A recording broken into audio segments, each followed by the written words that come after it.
história de hoje. Pegamos o caminho errado na trilha dos Apalaches. O silêncio foi a primeira coisa errada. Era o terceiro dia da nossa caminhada de 5 dias pela parte mais remota da trilha dos Apalaches que eu já tinha visto. O plano era simples, o tipo de simplicidade que nós, moradores da cidade, tanto queríamos: desconectar, respirar o ar com cheiro de pinho e esquecer a paisagem infernal pixelada das nossas vidas diárias. Éramos 4. Léo, meu irmão, com seu equipamento meticulosamente pesquisado e mapas plastificados. Ben, o melhor amigo dele, um homem grandalhão com uma risada que ecoava pelos vales. Sarah, minha namorada, cuja força silenciosa era a âncora do nosso grupo. E eu, o amador, só tentando acompanhar. Estávamos rindo naquela manhã. Ben estava reclamando do peso da mochila, Léo estava corrigindo a postura dele pela 10ª vez, e Sarah estava apontando a forma como a luz filtrava pela copa das árvores, pintando tudo em tons de esmeralda e ouro. Estava perfeito. Foi isso que tornou a transição tão traiçoeira. Não houve estrondo de trovão, nem frio repentino. Apenas a drenagem lenta e constante do som. Os pássaros pararam de cantar primeiro. Eu não percebi até que eles já tinham ido embora. Então, o farfalhar constante e sussurrante do vento através das folhas parou.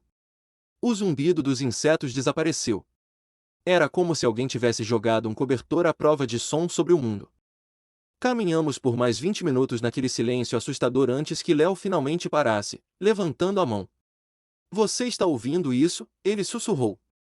Ouvindo o que? Ben berrou, sua voz obscenamente alta no silêncio.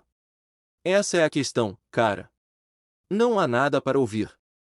É só um lugar quieto, disse Sarah, mas sua voz estava tensa, e seus olhos percorreram a densa vegetação rasteira. Acontece. Léo abriu seu mapa, franzindo a testa. De acordo com a topografia, deveríamos estar paralelos a um riacho. Deveríamos ser capazes de ouvi-lo. Nós ouvimos. Nada. Devemos ter perdido uma curva, Léo murmurou, mais para si mesmo do que para nós. Ele traçou uma linha no papel plastificado com o dedo. Vamos apenas descer essa encosta aqui. Vamos encontrar o riacho e voltar para a trilha. Foi o primeiro compromisso. A trilha era segurança. Era conhecida, marcada, percorrida. Deixá-la parecia uma transgressão. Mas Léo era nosso guia, nosso GPS humano. Nós confiávamos nele. A encosta era mais íngreme do que parecia, um emaranhado de raízes expostas e pedras soltas que escorregavam sob nossas botas. As árvores cresciam mais juntas aqui, seus galhos se entrelaçando como dedos ossudos, bloqueando o sol. O ar ficou espesso e fresco, com um cheiro de terra úmida e algo mais, algo levemente doce e podre. Foi quando vimos o caminho. Não era uma trilha de animais. Era muito larga, muito deliberada. Cortava a floresta em uma leve inclinação, seu chão compactado e sem folhas, como se tivesse sido varrido. Parecia mais velho que a trilha principal. Primitivo. Isso não está no mapa, disse Léo, uma nota de empolgação em sua voz agora, o espanto substituído pela descoberta. Isso pode ser uma antiga estrada madeireira. Um caminho nativo, até. Não vamos, disse Ben, sua bravata habitual tinha sumido. Esse lugar me dá arrepios. Vamos apenas encontrar o riacho e voltar para a trilha de verdade. Isso vai levar à água, insistiu Léo. Os caminhos sempre seguem a água. É mais direto. Eu olhei para Sarah. Ela deu uma leve, quase imperceptível, balançada de cabeça. Mas já estávamos fora do curso, e a ideia de voltar por aquela encosta traiçoeira era pior do que seguir esse caminho estranho e claro. Então, nós o pegamos. O caminho errado. O silêncio se aprofundou, tornando-se uma pressão física em meus tímpanos. Os únicos sons eram o crocante de nossas botas na terra compactada e o ritmo irregular de nossa própria respiração. As árvores que margeavam o caminho começaram a mudar. Os carvalhos e pinheiros saudáveis deram lugar a cicutas retorcidas e nodosas, seus galhos cobertos de musgo de barba de bruxa que pendiam como panos de sepultura esfarrapados. A luz assumiu um tom esverdeado doentio.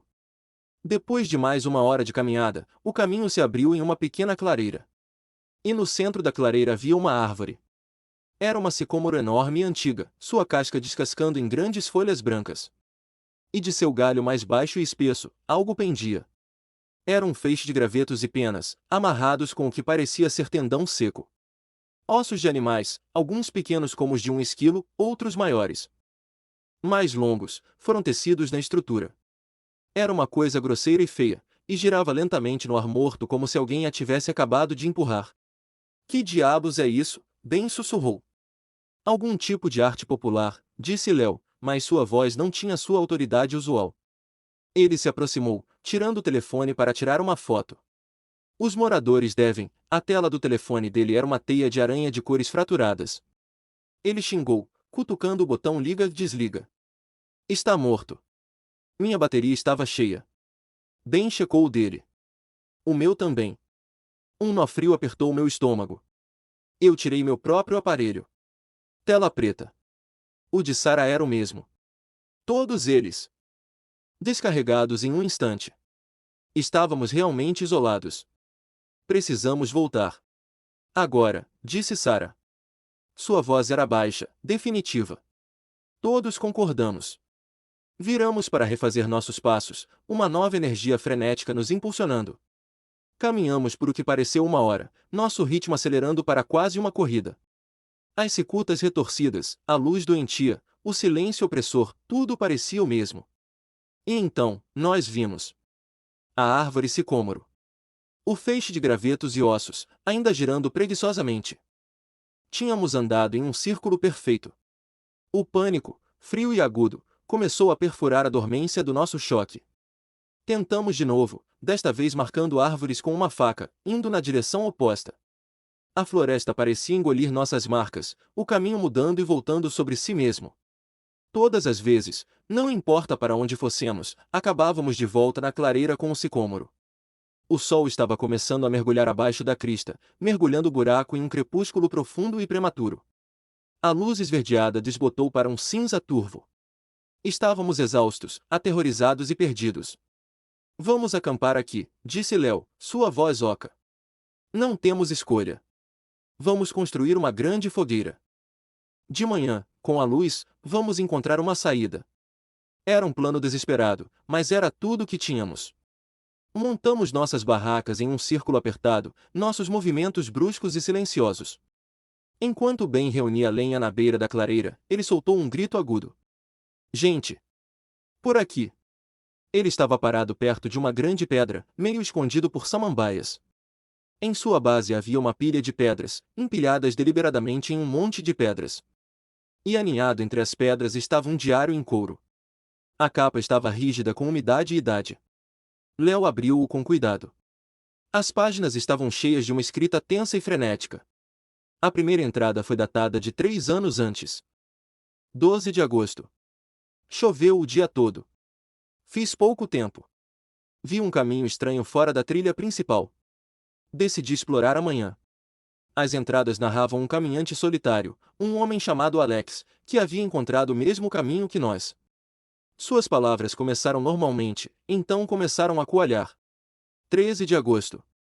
Não consigo encontrar a trilha principal. O caminho continua me trazendo de volta a esta árvore. Há uma coisa pendurada nela. Cheira a mel podre. Ouvi algo ontem à noite. Um som como pedras rangendo juntas. 14 de agosto. Está me observando. Posso sentir isso nas árvores. Imita sons. Ontem à noite usou a voz da minha mãe, chamando meu nome da escuridão. Está tentando aprender. Meus eletrônicos estão mortos. Estou escrevendo isso à luz da fogueira. Estou com tanto frio. 15 de agosto. Eu vi hoje. Apenas um vislumbre. Era alto, muito alto. Pele como casca descolorida. Suas articulações se dobravam da maneira errada. Estava atrás de uma árvore, e inclinou a cabeça, e seu rosto não tinha olhos. Apenas pele lisa e em branco. Fez aquele som. O rangido. Acho que está rindo. A entrada final foi uma única frase, rabiscada na página em uma letra que era mal legível. Não precisa comer. Só gosta de guardar as coisas. Léo fechou o diário. Seu rosto estava pálido. Nenhum de nós falou. A teoria agora era uma realidade terrível e confirmada. Não estávamos apenas perdidos. Éramos presas, a escuridão caiu, absoluta e sufocante. Acendemos uma fogueira, as chamas nossa única defesa contra a noite que se aprofundava. Nos reunimos em volta dela, de costas para o calor, olhando para a escuridão impenetrável entre as árvores. Não falamos. Nós apenas ouvimos. Por um longo tempo, houve apenas o crepitar do fogo e a martelada de nossos próprios corações. Então, veio. Croc. Um passo, logo fora do círculo de luz do fogo. Pesado. Deliberado. Congelamos. Ben agarrou seu machado de caminhada. Léo segurou um galho em chamas como uma tocha.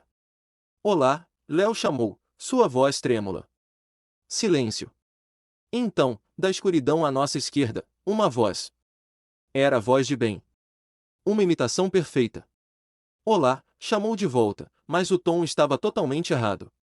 Era monótono, curioso e totalmente desprovido de calor. Ben engasgou, seu rosto uma máscara de horror. Está tudo bem, disse a coisa na floresta, agora usando a voz de Sarah. Venha aqui. Estou com medo. Sarah agarrou meu braço, suas unhas cravando em minha pele. Pare com isso, eu gritei na escuridão. Um momento de silêncio, então o som de pedras rangendo. Era um som baixo, gutural e tagarela.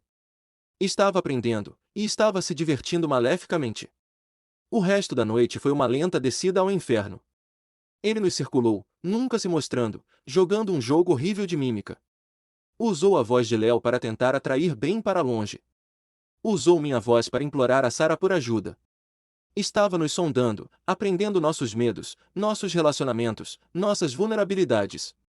Mantivemos nossa posição, agarrados uns aos outros, nossa sanidade se desfiando em terminações nervosas cruas. O amanhecer chegou, não com o nascer do sol glorioso, mas com uma luz cinzenta e fraca que nada fez para aliviar a melancolia. Estávamos com olhos fundos e tremendo. O fogo eram brasas. E foi então que o vimos. Sentado com as costas contra a árvore sicômoro estava um homem. Ele estava vestido com roupas de caminhada desbotadas, coberto por uma fina camada de musgo e líquen. Sua pele era cerosa e pálida. Sua cabeça estava inclinada para trás, e sua boca estava aberta em um grito silencioso.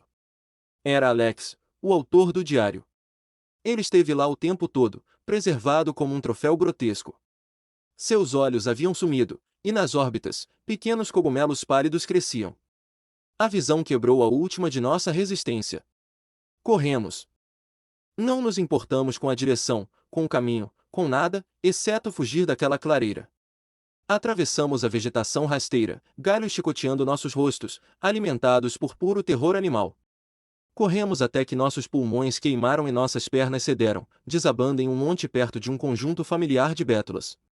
Estávamos, mais uma vez, completamente perdidos, mas estávamos longe daquela coisa, longe da clareira e de seu guardião macabro. Foi Sarah quem encontrou 2 dias depois. Estávamos cambaleando, desidratados e delirantes, seguindo o curso de um riacho que finalmente encontramos, orando para que levasse à civilização. Ela parou, apontando um dedo trêmulo para uma árvore. Esculpido na casca, fresco e cru, estava um único símbolo. Não era uma de nossas marcas. Era uma figura de palito grosseira de um homem, com membros muito longos e um círculo liso e em branco para uma cabeça. Era ele. A coisa da clareira. Não estava apenas nos mantendo em seu território. Estava nos marcando. Nos reivindicando. Eventualmente, encontramos uma estrada. Um guarda florestal nos encontrou meio mortos por exposição e nos levou para um lugar seguro. Contamos uma história confusa sobre nos perdermos, sobre ataques de animais. Eles assentiram, nos deram água e cobertores e classificaram como um trágico acidente de caminhada. Nunca contamos a verdade a eles. Eles não teriam acreditado em nós. Estamos de volta à cidade agora. As luzes e o barulho são um ataque constante e bem-vindo. Mas ainda posso sentir o silêncio daquele buraco, esperando. Léo não disse uma palavra desde que voltamos. Ben se assusta com cada som. Sarah dorme com as luzes acesas. E ontem à noite, eu estava tirando o lixo. O beco atrás do meu apartamento estava escuro e silencioso. E da sombra profunda entre 2 lixeiras, eu ouvi um som suave e familiar. Era o rangido suave das pedras. Não é que escapamos. Eu entendo isso agora. O diário estava errado. Não gosta apenas de guardar as coisas em seu buraco ou seu esconderijo.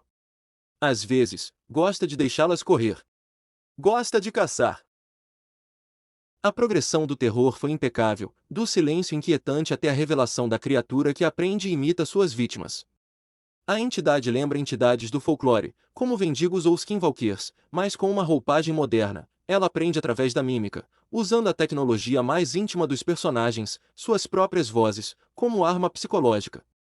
O que mais me arrepiou, a árvore sicômoro com seu feixe de ossos girando como se alguém tivesse acabado de empurrar. O Diário do Alex, uma das ferramentas mais eficazes de terror que já li. A criatura que não come, só guarda. Isso é assustadoramente original. E o final? Às vezes, gosta de deixá-las correr, uma caça macabra com uma entidade mais inteligente e jogadora. Perguntas que vão me atormentar. Quantas outras coleções essa coisa tem espalhadas pela floresta? 2. Será que ela sempre deixa uma ou mais testemunhas escaparem para espalhar o medo? 3. O rangido de pedras na cidade significa que ela se adaptou ao ambiente urbano?